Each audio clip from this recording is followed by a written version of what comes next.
Today we are going to start chapter number 1, which includes basic concepts of chemistry. ये सारे आपने 9th में भी पढ़े होंगे और वहाँ पे ज़्यादा डिटेल में थे. यहाँ पे स्टूडेंट का ओवरव्यू होगा जिसमें आपको चीज़ों के बारे में थोड़ा सा बताया जाएगा कि क्या क्या चीज़ें दोबारा है. सबसे पहले देखते हैं एटम. एटम की आपने पहले भी डेफिनेशन पढ़ी होगी, वो सेम अभी भी वैसी ही है और उसके मुताबिक हम चीज़ों को भी वैसे डिस्कस करेंगे. एटम क्या होता है? किसी भी एलिमेंट का वो स्मॉलेस्ट पार्टिकल जो किसी केमिकल रिएक्शन में हिस्सा लेता है उसको हम एटम कहते हैं. The smallest particle of an element that can take part in a chemical reaction is known as atom. इस पे डिफरेंट साइंटिस्ट थे, उन्होंने डिफरेंट एरा में डिफरेंट वर्किंग की थी. सबसे पहले हमारे पास ग्रीक फिलोसफर्स का नाम था. ग्रीक फिलोसफर्स ने एटम के मुताबिक ये कहा था कि ये ऐसा पार्टिकल है जो कि मजीद ब्रेक नहीं हो सकता, इसको हम मजीद तोड़ नहीं सकते, which cannot be divided. फिर डेमोक्रेटिक्स से उन्होंने इसके लिए एक आपके नेम यूज किया जो कि वर्ड ड्राइव किया था एटमॉस से, और एटमॉस का मतलब होता है इनडिविजिबल. उसी से उन्होंने एटम का वर्ड डिस्क्राइब किया था. फिर उसके बाद एक 18th सेंचुरी में English school teacher John Dalton था, उसने एटम पे ही वर्किंग की और नेचर पे वर्किंग करके उसने दो लॉ डिफाइन किए थे. एक law of conservation of energy है और दूसरा लॉ ऑफ डेफिनेट प्रोपोर्शन है. Law of conservation of energy के मुताबिक शायद आपने एक बड़ा ऑफ फिजिक्स में थोड़ा सा उसको एक्सप्लेन कर देते हैं. Law of conservation of energy क्या कहलाता है? Law of conservation of energy कहलाता है energy can neither be created nor be destroyed but it can be convert from one form to another form. Energy जो होती है वो कभी भी बनाई नहीं जा सकती और कभी भी हम इसको खत्म नहीं कर सकते, सिर्फ इसको एक शक्ल से दूसरी शक्ल में ट्रांसफर कर सकते हैं. इसको हम चेंज कर सकते हैं, कन्वर्ट कर सकते हैं one form to another form. जैसे आपके पास एग्जांपल है light energy, heat energy, electricity. हम इसको डिफरेंट फॉर्म्स में कन्वर्ट कर सकते हैं, हम इसको जनरेट नहीं कर सकते, बना नहीं सकते. इसको law of conservation of energy कहते हैं. दूसरा लॉ जो डाल्टन ने दिया था वो था definite proportion. Law of definite proportion क्या कहलाता है? लॉ ऑफ डेफिनेट प्रोपोर्शन ये होता है कि जब भी कोई भी एलिमेंट्स आपस में कंबाइन होंगे या कोई भी दो एलिमेंट्स आपस, दो या दो से ज्यादा कितने भी एलिमेंट्स हो, जब भी वो आपस में कंबाइन होंगे वो एक फिक्स रेशो में होंगे. डेफिनेट प्रोपोर्शन में, प्रोपोर्शन रेशो के लिए इस्तेमाल होता है. डेफिनेट प्रोपोर्शन मतलब फिक्स रेशो में. इसकी एग्जांपल के तौर पे बहुत कॉमन एग्जांपल है वाटर. आप जब भी वाटर का फॉर्मूला पढ़ेंगे तो वो हमेशा H2O होता है. कभी भी आपने वाटर के लिए H3O या OH2 नहीं पढ़ा होगा. हमेशा जब भी वाटर लिखा जाएगा वो H2O होगा. ये फिक्स रेशो है. वाटर के अंदर हमेशा दो हाइड्रोजन के एटम्स होते हैं, एक ऑक्सीजन का एटम होता है, वो आपस में कंबाइन होते हैं तो हमारे पास फिक्स रेशो में वाटर बन जाता है. तो इसी को डेफिनेट प्रोपोर्शन कहा जाता है. फिर उसके बाद डिफरेंट एटॉमिक पार्टिकल्स के बारे में डिस्कवर किया गया कि हमारे पास क्या होता है कि एटॉमिक पार्टिकल्स होते हैं. अभी तक जो एटम है उसके अंदर तीन फंडामेंटल पार्टिकल है, electron, proton, neutron. Fundamental particles वो पार्टिकल्स होते हैं जो कि बेसिक होते हैं, हर एलिमेंट के अंदर वो पाए जाते हैं. उसके अलावा और भी बहुत से पार्टिकल्स हैं. अब तक तकरीबन 100 सब एटॉमिक पार्टिकल्स डिस्कवर किए जा चुके हैं, लेकिन हमें सिर्फ बेसिक या फंडामेंटल पार्टिकल से कंसर्न है, हम उसी के मुताबिक पढ़ेंगे और उसी के मुताबिक हम आगे देखेंगे. उसके बाद जे ब्राजीलियन साइंटिस्ट था, उसने भी एटम के ऊपर वर्किंग की थी और उसने एटॉमिक मास डिस्कवर किया था एटम्स का, और इसी ने एटम्स के सिंबल्स यूज करना शुरू किए थे. सेकंड जो हमारा टॉपिक आता है वो एविडेंस ऑफ एटम है. एविडेंस ऑफ एटम में हमारे पास क्या होता है कि एटम इतना छोटा पार्टिकल होता है कि हम उसको नेकेड आई से देख ही नहीं सकते हैं, तो हमें कैसे पता चलेगा कि एटम है या नहीं. एटम के मुताबिक जब हमने सबसे पहले ऑर्डिनरी माइक्रोस्कोप हमने जब डिस्कवर की तो उससे हमने एटम को देखने की कोशिश की. लेकिन मसला ये कि अब एटम को देखने के लिए जब हम माइक्रोस्कोप यूज करते हैं तो माइक्रोस्कोप में चीजें तभी नजर आती हैं जब लाइट पे स्ट्राइक करके वापस आए. लाइट की जो वेवलेंथ, ऑर्डिनरी लाइट, आम लाइट की जो वेवलेंथ होती है वो एटम के साइज से छोटी होती है, तो ये एटम को बाईपास कर जाती है, उसे स्ट्राइक करके वापस नहीं आती है.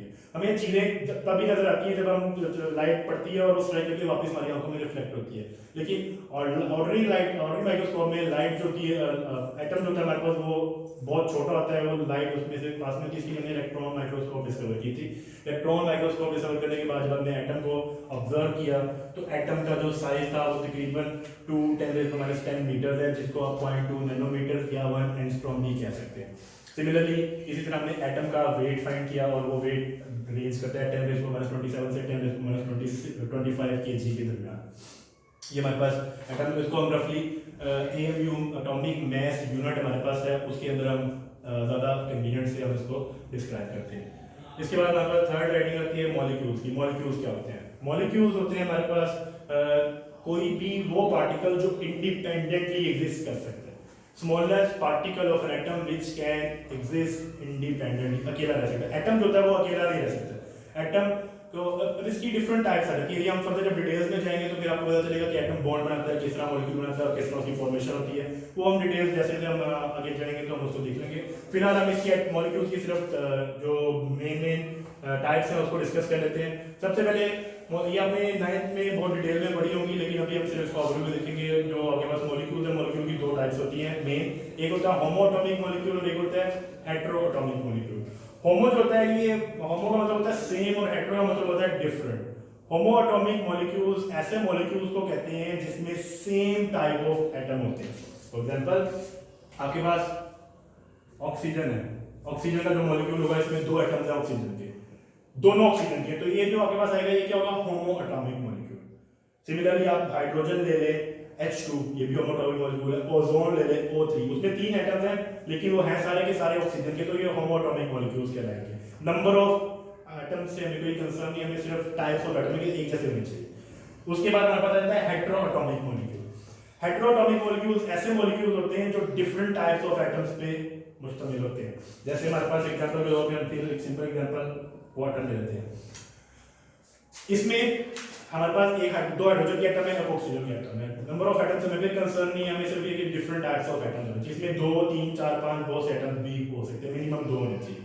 इसके अलावा मॉलिक्यूल्स की मजीद टाइप्स भी हैं जो नंबर ऑफ एटम्स की बेस पे आती है। सबसे पहले हमारे पास आता है monoatomic molecule, diatomic molecule, triatomic molecule and polyatomic molecule. ये उनके वर्ड से आपको पता चल रहा है कि मोनोएटॉमिक मॉलिक्यूल का मतलब क्या होता है। मोनोएटॉमिक मॉलिक्यूल ऐसा मॉलिक्यूल होगा जिसके अंदर सिर्फ एक एटम होगा। Mono means one and atom. Monoatomic molecule ऐसा मॉलिक्यूल होगा जिसमें सिर्फ एक एटम होगा। डायएटॉमिक मॉलिक्यूल ऐसा मॉलिक्यूल होता है जिसमें सिर्फ 2 एटम होते हैं। वो सेम भी हो सकते हैं, वो डिफरेंट भी हो सकते हैं, कोई फर्क नहीं पड़ता। ट्राइएटॉमिक मॉलिक्यूल ऐसा मॉलिक्यूल हो जाता है जिसमें 3 एटम होते हैं, वो सेम भी हो सकता है, वो डिफरेंट भी हो सकता है, कोई फर्क नहीं पड़ता। और पॉलीएटॉमिक मॉलिक्यूल ऐसा मॉलिक्यूल होता है जिसमें 3 या 3 से ज्यादा एटम होते हैं। इसकी एग्जांपल के तौर पे H2SO4 सल्फ्यूरिक एसिड, उसमें आपके पास H2SO4 7 एटम्स होते हैं। तो ये हमारे पास मॉलिक्यूल्स की टाइप्स आ जाती है। लास्टली हमारे पास आयन और मॉलिक्यूलर आयन होता है। आयन क्या होता है? कोई भी चार्ज स्पीशीज उसको हम आयन कहते हैं। वो चार्ज पॉजिटिव भी हो सकता है, नेगेटिव भी हो सकता है। किसी भी स्पीशीज के ऊपर अगर कोई चार्ज होगा तो उसको हम क्या कहते हैं? Ion. For example A9 and cation. A9 जो होता है वो नेगेटिव आयन को एनाइन कहते हैं और पॉजिटिव आयन को कैटाइन कहते हैं। नेगेटिव आयन कैसे बनता है, पॉजिटिव आयन कैसे बनता है? ये ट्रांसफर ऑफ इलेक्ट्रॉन से बनता है। अगर किसी न्यूट्रल एटम में इलेक्ट्रॉन ऐड हो जाए तो वो नेगेटिव आयन बन जाता है जिसको हम एनाइन कहते हैं। और अगर किसी न्यूट्रल एलिमेंट में इलेक्ट्रॉन रिमूव हो जाए तो वो पॉजिटिव बन जाता है जिसको हम कैटाइन कहते हैं। कोई भी एलिमेंट जब इलेक्ट्रॉन लूज करता है या गेन करता है तो वो आयन बना लेता है, और जब वो इलेक्ट्रॉन लूज करेगा तो वो कैटाइन बना लेगा, जब इलेक्ट्रॉन गेन करेगा तो वो एनाइन बना लेगा। सिमिलरली कोई भी मॉलिक्यूल जब इलेक्ट्रॉन लूज करता है या गेन करता है तो वो मॉलिक्यूलर आयन बना लेता है, और उसकी भी ये 2 टाइप्स हैं हमारे पास, एनाइन और कैटाइन। जब आपके पास कोई मॉलिक्यूल होता है वो इलेक्ट्रॉन गेन करेगा तो वो एनाइन बना लेगा, और जब कोई मॉलिक्यूल इलेक्ट्रॉन लूज करेगा तो वो कैटाइन बना लेगा। यूजुअली मॉलिक्यूलर कैटाइन जो है वो उनकी तादाद ज्यादा होती है, क्योंकि मॉलिक्यूल में से इलेक्ट्रॉन को लूज करना आसान है एज कम्पेयर टू मॉलिक्यूल में इलेक्ट्रॉन को ऐड करना। तो ये सिमिलर टाइप्स हमारे पास अभी भी यहाँ पे होती है मॉलिक्यूल की, मॉलिक्यूलर आयन और कैटाइन। बाकी डिटेल्स हम नेक्स्ट चैप्टर में नेक्स्ट लेक्चर में डिस्कस करेंगे। इसके अलावा कोई आपका क्वेश्चन हो तो आप उसको कर सकते हैं। That's all for today.